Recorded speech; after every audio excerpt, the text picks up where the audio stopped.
From ABC, this is World News Tonight with Peter Jennings.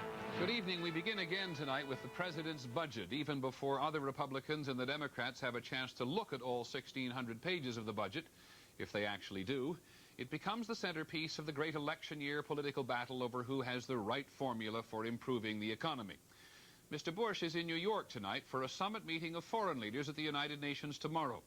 But he spent most of today on the road, just like most of the Democratic candidates, telling all who would listen that his formula is the right one. Here's ABC's Britt Hugh.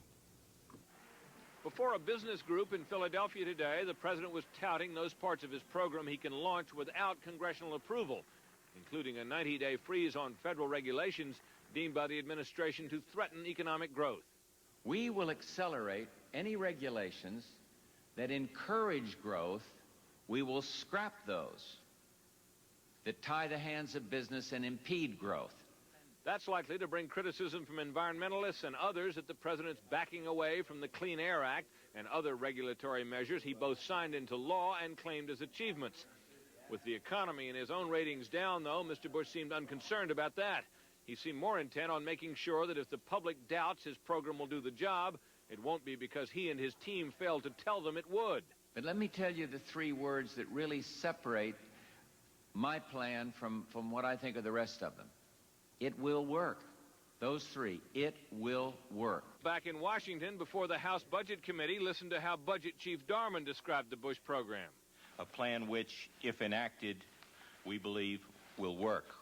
If the president and his men seemed united in their belief, or at least their slogan, that their plan would work, Democrats acted at least as convinced that it would not. We relive the failed experiment of Reaganomics, prolong the pain felt by middle-income Americans, and rely on more of the kind of budget gimmickry which is driving the deficits that smother our economy. It will work may not seem the catchiest sales pitch, but remember, until this week, all the president had to say about the economy was that it was in a free fall and that he cared about it. Britt Hugh, ABC News, New York.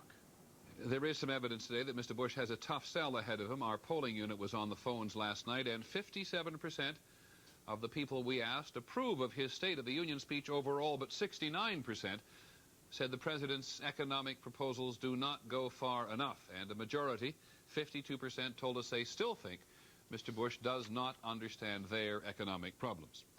Well, we're already hearing a lot from the Bush administration about certain very popular federal programs that may get more money in this election year. Still, for every program that gets more, another gets less. ABC's Sheila Cass tonight on those which will have fewer dollars.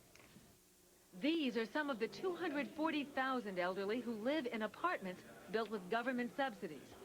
Without subsidies, these buildings would not be here, and many of these people would have trouble finding a place to live. When you're out there a long time and you're running from place to place, when you do get a place, you appreciate it. But the president proposes to cut the program by 3/4, by $872 million.